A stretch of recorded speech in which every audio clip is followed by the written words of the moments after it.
Why does God want us to prosper? The first reason why God blesses us in this kingdom is that he desires for us to live a comfortable life. The second reason why God blesses us in the kingdom is so that we can help provide financial resources for kingdom advance. The third reason why God blesses us in this kingdom is so that we can reveal the love and the compassion of Jesus to a dying world in a practical and a definite way. So you see that number one has to do with you. Number two has to do with the church.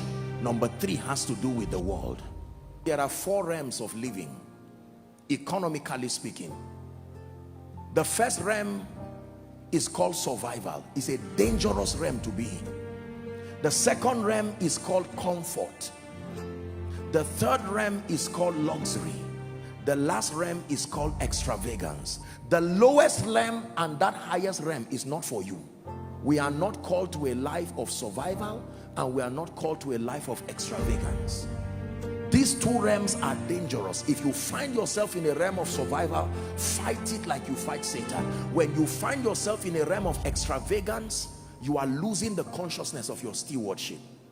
The allowance for the believer is the realm of comfort and at best luxury.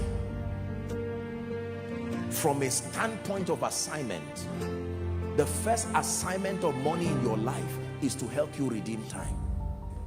Money is a powerful mechanism for time redemption.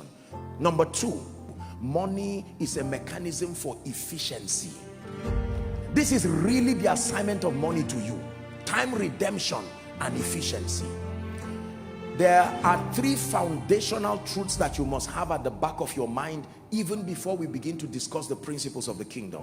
Number one, never forget this as far as your journey to attaining kingdom wealth is concerned. All blessings come from God and belong to God.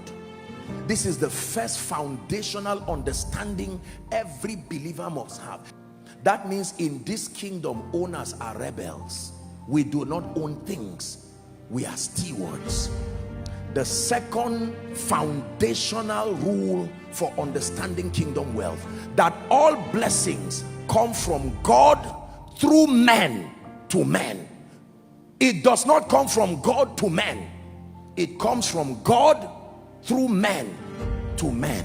When it has to do with the laws of the kingdom, there are therefore two dimensions to it. There are the spiritual laws that govern wealth and abundance, non-negotiable. In order of priority, they come first. But there are also physical laws of wealth and abundance. There are 5 levels of prosperity. In this kingdom, when you say you have prospered, it has to be 5/5. Number one, spiritual prosperity. The second level of prosperity is called mental prosperity. The third level of prosperity is called bodily prosperity. That means your health and your well-being.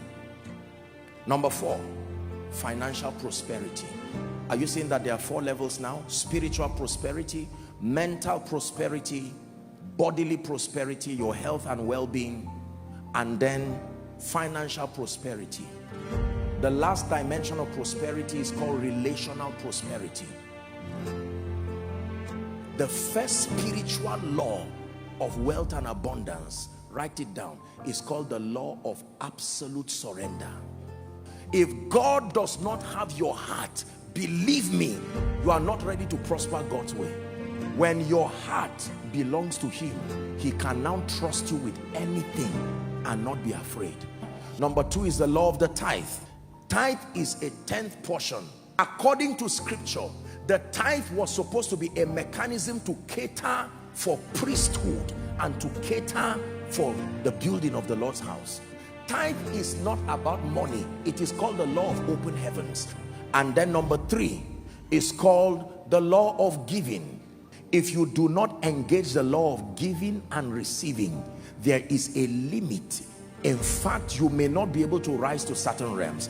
There are 3 principal ways that God answers to you as touching your obedience to spiritual laws. The first return channel, favor. What is favor? Men willing to participate in your success. Number 2 is wisdom. Wisdom has 5 dimensions, but 2 of them are most important when it has to do with wealth. Divine direction and divine strategies. These are the dimension of wisdom required for wealth. The third key is the blessing, what the Bible calls the blessing, the activation of the blessing in your life. The blessing is a very powerful spiritual quality that functions like a magnet. It has an assignment of attracting to your life people, opportunities, and resources. The spiritual laws of wealth and abundance are responsible for the arrival of financial resources in your life. Then the physical laws of wealth and abundance are responsible for the management and the multiplication of financial resources. One man coming as sent by God can hold your hands, and you can climb a ladder that took people 10 years literally in one day. The power to get wealth